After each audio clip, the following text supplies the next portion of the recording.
This is the S&P 500 SPDR ETF SPY one-day reading for September 4th, 2024. It's currently July 30th, 2024, 2:38 p.m. Eastern Time. SPY at the time of this reading is $542.12. That's USD. And the image file for the September 4th reading was created on June 27th, 2024, 12:20 p.m. Eastern Time. The overall theme and behavior for SPY on the 4th, we have a sideways crisscrossing back and forth through the same price level. First to the upside, then the downside, then back to the upside. Usually the third cross to the upside is confirming a bullish trend. Doesn't always hold. Behavior around the highest high for the day, we have a crest where we kind of turn over.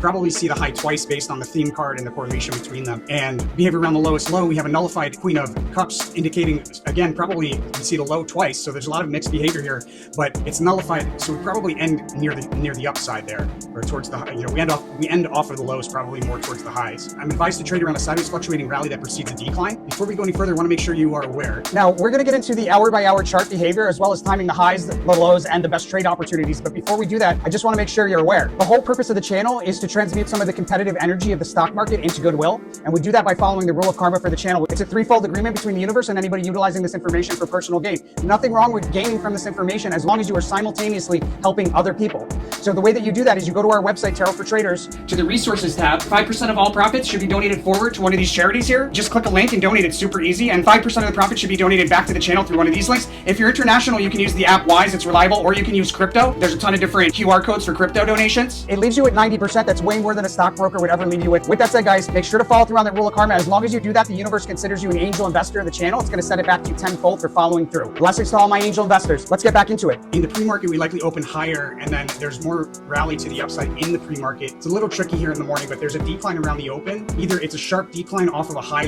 or a crest, I should say, right around the open, or we decline into the open, and there's a sharp decline there. There's a couple ways that you could play that, but the first half hour is really tricky, so I'd be very, very careful there. Probably first go to the downside from the open pretty sharply, and then there's a move to the upside, probably through multiple resistances with sideways rotation, and then we have this crest between roughly 10 and 11 that we sell off from down to and through support. We do a U-shaped reversal below that support, and then we come back and we reuse it as support. A cash out opportunity at a trough around 11 o'clock, and then we have this big move to the upside, reaching for distant resistance, taking us to a high for the day, thus far at least, right around, let's say just before noontime. There's a failed attempt to break through resistance there, followed by a decline through key support, probably back into a trough there just after that high, back into a trough somewhere in that 12 to 1 o'clock hour. We might even go lower into like 1 o'clock. And then there's this big move. Yeah, okay, so we go lower into 1 o'clock, and then there's this big move from the bottom of range, starting out of that decline, big move from the bottom of range all the way to the top of a range, taking us back to highs around the 2 to 3 o'clock hour where we rotate sideways. There's a peak and a trough in that 2 to 3 o'clock hour with sideways rotation there. It's a little bit tricky to read that one, but I think we probably go all the way from the bottom of a range to the top of a range, taking us back to a high there, and then it looks like we're going to break through at that high, break through resistance, but instead we turn around and we decline back down to a low. And then right around the close, we've got kind of like a flattening out and an important technical price level there that's important on like a 1 month scale minimum. Sneak preview for the following day, we've got a sharp decline, the moon card indicating a pretty sharp decline there. It's also a high correlator, right? It's the high significator on the 1 month for September.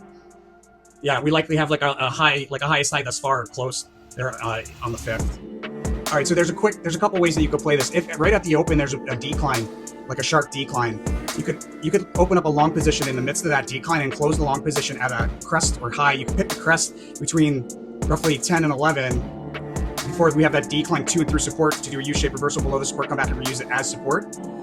If you miss that, then you could probably close out at just before 12 o'clock, but it's going to get kind of hairy in between that. Between 12 and that missed opportunity. So better to get out at that crest. You can also open up a quick short there, close the short at that trough just before, or just around 10 o'clock.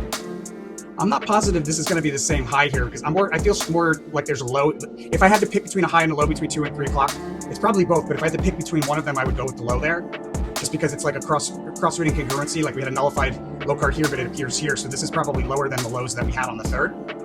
Yeah, see, and there's that science price level there again on the 5th. So what I would say is when we hit an important technical price level somewhere here towards the end of the day, an important technical price level on a 1 month scale would open up a long position in order to close that first swing trade the following day at this Ace of Wands. Or maybe even at the end, I'd probably go with the Ace of Wands. And if you miss that opportunity, you might have opportunity in the morning here, but it's in the pre-market, so probably not. I would try and get it, like, probably touch on it here around 2 o'clock or just after 2. Wherever that low ends up being. And that's SPY for the 4th. Thank you so much for watching. Make sure to let me know what you think by hitting that like button. Most importantly, make sure to follow that rule of karma. You know where to go. You know what to do. Blessings to all my angel investors. I'll see you guys on the next one.